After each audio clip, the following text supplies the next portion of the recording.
His fingers moved. Inside the coffin. I saw them curl like he was trying to grab something. My heart stopped. Everyone else was crying, praying, saying goodbye to Earl. But I stood there frozen because I knew something nobody else knew. Someone had lied about his funeral. That someone was me. If you're watching this, please hit that like button, share this story, and subscribe to the channel. Tell us in the comments where you're watching from because we love hearing from you. Your support helps us share important stories like this one.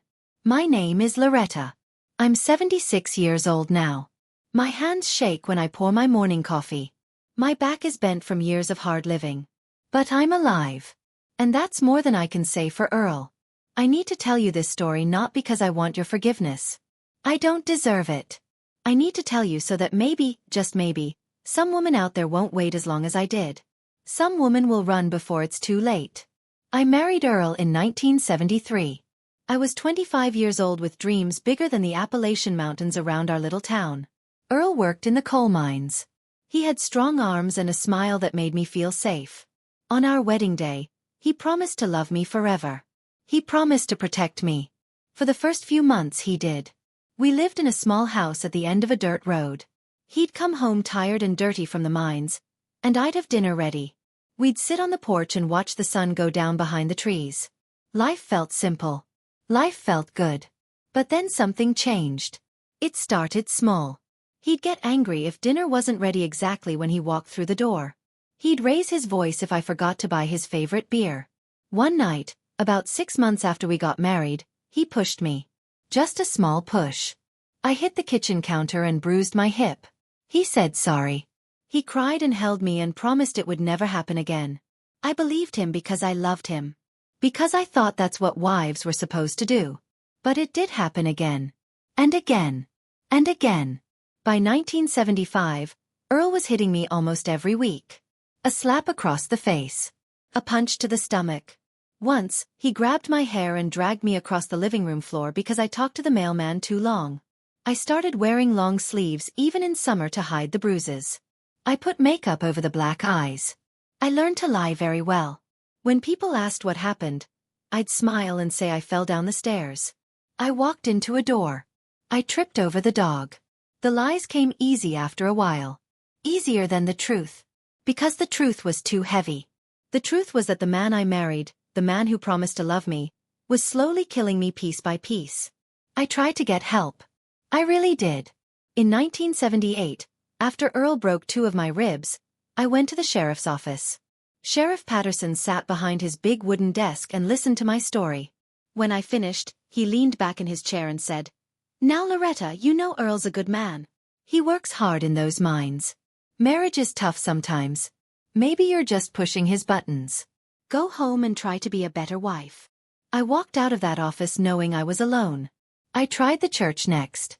Pastor Williams had known me since I was a little girl. Surely he would help. I showed him the bruises.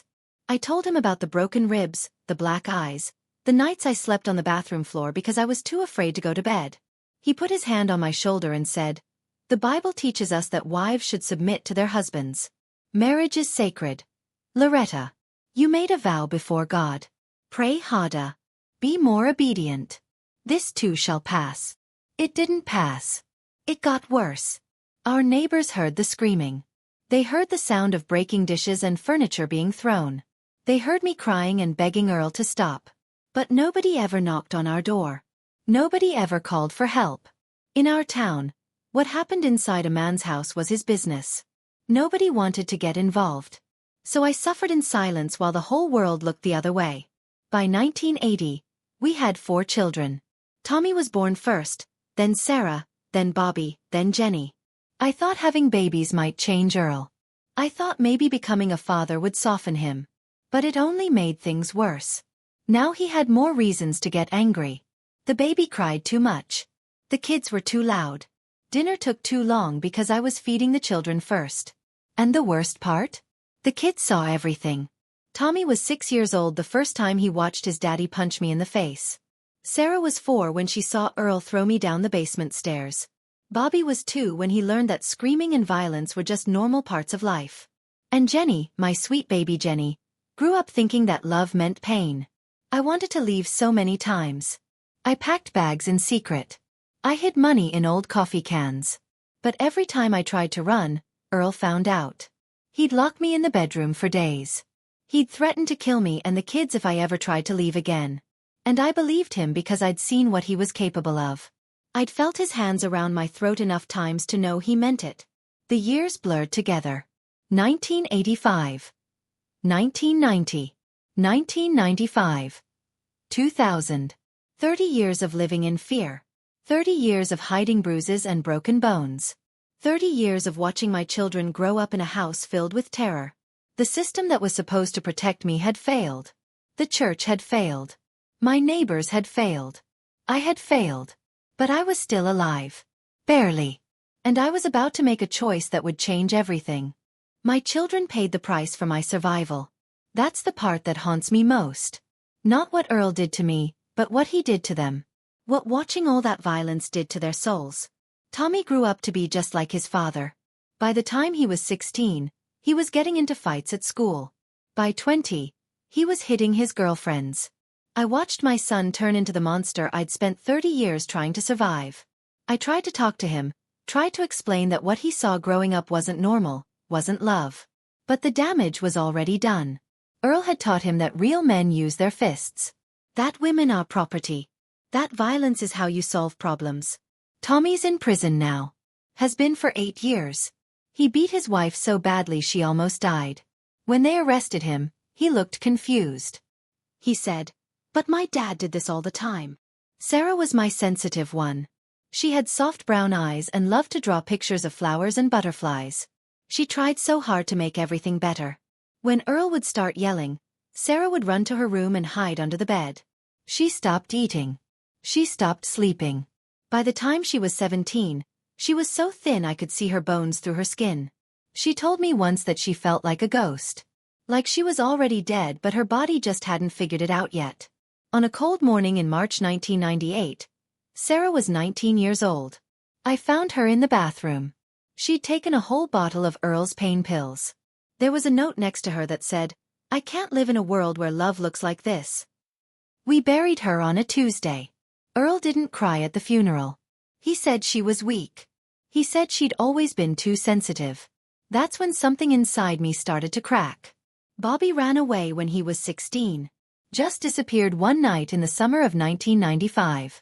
Took his backpack and whatever money he'd saved from his part-time job at the grocery store. He left a note that said, "I'm sorry, Mama. But if I stay here, I'll either become him or kill him. I can't do either." I didn't hear from Bobby for 7 years. 7 years of not knowing if my boy was alive or dead. When he finally called, he was living in California. He'd changed his last name. He said he loved me but he could never come back. The house, the memories, Earl's voice. It was all too much. Jenny was my youngest. My miracle. She survived somehow. She got out at 18 and never looked back. She went to college, got therapy, married a kind man who treats her with respect. But even Jenny carries the scars. She told me years later that she has nightmares. That she flinches when her husband raises his voice even though he's never hurt her. That she's terrified of having children because what if she can't protect them the way I couldn't protect her? The cycle of violence doesn't just end when you escape. It lives inside you forever. By January 2003, I was 64 years old. My body was broken. 3 of my ribs had been broken so many times they never healed right. My left eye didn't open all the way because Earl had punched me so hard the socket shattered. My teeth were mostly gone. I walked with a limp because of all the times he'd kicked me. I looked in the mirror and saw a stranger. A ghost. A woman who'd been slowly erased over 30 years. That January was the worst month of my life. Earl had been drinking more than usual. The mine had cut his hours and he was angry all the time. One night, he came home and I'd made chicken for dinner instead of pork chops. That was it. That was all it took. He grabbed me by the throat and slammed me against the wall so hard I saw stars. Then he started punching. My face. My stomach. My ribs. I fell to the floor and he kicked me over and over. I thought I was going to die right there on the kitchen floor. I prayed for it to be over. I prayed for God to just let me die so I could stop hurting. But I didn't die. When Earl finally got tired and went to bed, I crawled to the bathroom. I looked at myself in the mirror. Blood was running down my face. My left eye was swollen shut. My lip was split open. And something inside me snapped. Not like breaking. Like waking up. After 30 years of being afraid, after losing Sarah and Bobby and watching Tommy become a monster, after all the prayers and all the tears and all the times I tried to get help and nobody cared, I finally understood the truth. Either he was going to die or I was. There was no other option. I started planning the next day. I couldn't just shoot him or stab him. The sheriff would know. Everyone would know. I'd go to prison and I'd spent 30 years in one kind of prison already. I wasn't going to trade Earl's house for a jail cell. So I had to be smart. I had to be careful. I started researching. I went to the library and read books about poisons. I learned that rat poison, if given in small doses over time, could cause symptoms that looked like a heart attack. Earl's father had died of a heart attack. Earl smoked 2 packs of cigarettes a day and ate bacon and eggs every morning. Nobody would question it if his heart gave out. I bought the rat poison from 3 different stores in 3 different towns. Small amounts so nobody would remember me. I kept it hidden in an old flour container in the back of the pantry. And then I started adding tiny amounts to his food. Not enough to taste. Not enough to notice. Just enough to slowly poison him. It took months. From February to August. Every single day, I fed him death in tiny doses. His coffee in the morning. His sandwich at lunch. His dinner at night. He started feeling sick in April. Tired all the time. Dizzy. His chest hurt. He went to the doctor and they said it was stress. Too much work. Too many cigarettes. They told him to rest more. I kept poisoning him. By July, he could barely get out of bed. He'd lost weight. His skin looked gray. He couldn't catch his breath. The doctor said his heart was weak. Told him to take it easy or he'd have a heart attack. Earl was scared for the first time in his life. He looked at me with these big frightened eyes and asked me to take care of him. And I did. I took very good care of him. On August 15, 2003, Earl died in his sleep. The doctor signed the death certificate. Heart attack. Just like his father. Just like I'd planned. Nobody suspected anything. Why would they? I was just the devoted wife who'd stood by her husband for 30 years. The funeral was 3 days later. The funeral home smelled like flowers and furniture polish. Everyone from town came to pay their respects. The same people who'd heard me screaming for 30 years and never once knocked on my door. The same sheriff who told me to be a better wife. The same pastor who told me to pray harder. They all stood around Earl's coffin saying what a good man he was. What a hard worker. What a tragedy. I stood next to the coffin in my black dress. People hugged me and said they were sorry for my loss. I nodded and thanked them. I played the part of the grieving widow perfectly. Because that's what I'd learned to do. Play a part. Pretend. Survive. The wake lasted 3 hours. People came and went. They brought casseroles and pies. They told stories about Earl from back when he was young, before the drinking and the violence took over. I listened and smiled and said thank you over and over until the words lost all meaning. By the end, only a few people were left. Pastor Williams was talking to some old miners in the corner. A couple of ladies from church were cleaning up the coffee table. I was standing alone next to the coffin. Everyone else had moved away to give me a private moment to say goodbye. That's when it happened. Earl's hand moved. Not a twitch. Not my imagination. His fingers curled slowly like he was trying to make a fist. His chest rose just a tiny bit. Not breathing exactly but something. Like his body was trying to wake up. My heart stopped. Time stopped. Everything stopped. He wasn't dead. Or he was dying but not dead yet. The poison had put him in some kind of state that looked like death but wasn't quite death. And now, right here in front of everyone, he was starting to come back. I had maybe 5 seconds to decide. Maybe less. I could scream. I could yell for help. I could tell everyone that he was alive and get him to a hospital. They might save him.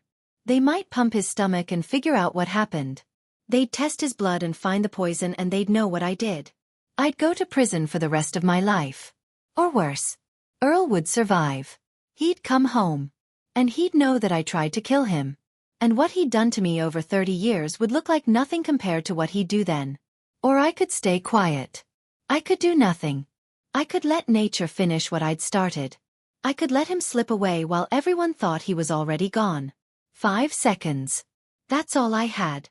Chaud silence. I stood there watching his fingers slowly uncurl. Watching his chest stop moving. Watching the last bit of life drain out of him for real this time. Nobody else saw it. Nobody else knew. And when it was over, when he was truly dead, I reached down and straightened his tie one last time. Pastor Williams came over and put his hand on my shoulder. He said, "He's in a better place now, Loretta."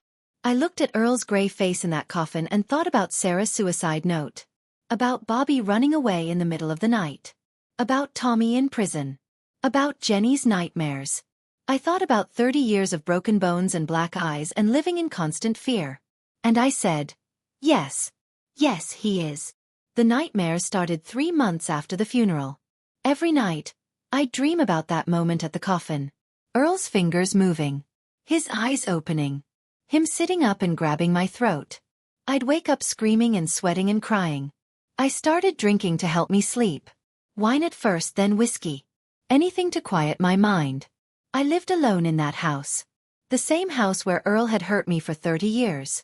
People said I should move, start fresh somewhere new. But I couldn't. This was where my children grew up. Where Sarah took her last breath. Where I'd survived something most people don't survive. Leaving felt like erasing all of it. Like saying it didn't matter. For 12 years, I carried the secret alone. The weight of it crushed me. I'd see women at the grocery store with bruises and I'd want to tell them. I'd want to grab their shoulders and say, run now, don't wait like I did. But I couldn't. Because telling them meant telling my secret. Then in 2015, Jenny came to visit. She was 40 years old by then. Strong. Healthy. She'd been in therapy for years working through all the trauma. We were sitting on the porch drinking sweet tea when she said, "Mama, I need to know the truth. How did Daddy really die?" My hands started shaking. I put down my tea glass and looked at my daughter. My survivor. My miracle. And I told her everything. The poisoning. The months of planning.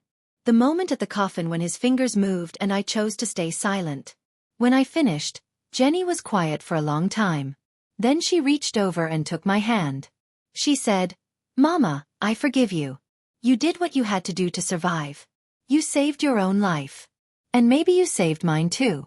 Because if you'd stayed with him, if he'd kept hurting you, I don't think I could have survived watching it anymore." We both cried. We held each other and cried for Sarah and Bobby and Tommy and all the years we lost to fear. Jenny made me promise something that day. She made me promise to tell this story. To warn other women. To let them know that help exists now that didn't exist back then. That there are shelters and hotlines and laws that protect victims. The Violence Against Women Act passed in 1994, but I didn't know about it. Nobody told me. I spent 9 more years suffering when help was finally available. I'm 76 years old now. My body is worn out from all those years of abuse. But I'm alive. I killed a man and I'm alive because of it. I'm not proud of what I did. I'm not asking you to celebrate it or excuse it. Murder is murder no matter why you do it. But I'm asking you to understand. I'm asking you to see that sometimes women are backed into corners where there are no good choices. Only impossible ones. And I'm begging you, if you're in a situation like I was, don't wait 30 years. Don't lose your children to violence and trauma. Don't become like me. Call the National Domestic Violence Hotline. It's 1-800-799-7233. They have people who will help you make a plan to escape safely. They'll connect you with shelters and legal help and counseling. There are laws now. There's protection now. You don't have to do what I did. If you know someone who's being hurt, don't look away like my neighbors did. Don't tell them to pray harder like my pastor did. Don't tell them it's not your business like my sheriff did. Speak up. Offer help. Be the person I needed and never had. This story is for Sarah, who didn't survive. For Bobby, who had to disappear to stay alive.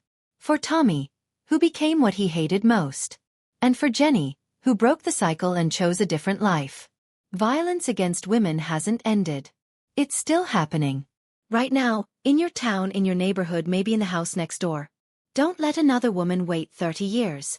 Don't let another child grow up thinking violence is love. I still live in that house at the end of the dirt road. Earl's been dead for over 20 years. But I see his face every night in my dreams. I carry what I did with me every single day. That's my burden. That's my punishment. That's my truth. But I'm alive. And I'm telling you this story so that maybe, somewhere, another woman chooses life too. Whatever that takes. However that looks. Choose life. If this story moved you, please share it. Share it with every woman you know. Share it with the organizations fighting to end domestic violence. Leave a comment telling us where you're watching from and if this story touched your heart. Hit that subscribe button because stories like this need to be heard. Your engagement helps us reach more people who might need to hear this message. Thank you for listening. Thank you for caring. And remember, if you or someone you know needs help, that number again is 1-800-799-7233. Call it. Use it. Survive. That's all I have left to give. My story. My warning. My hope that no other woman ends up standing at a coffin making the choice I made.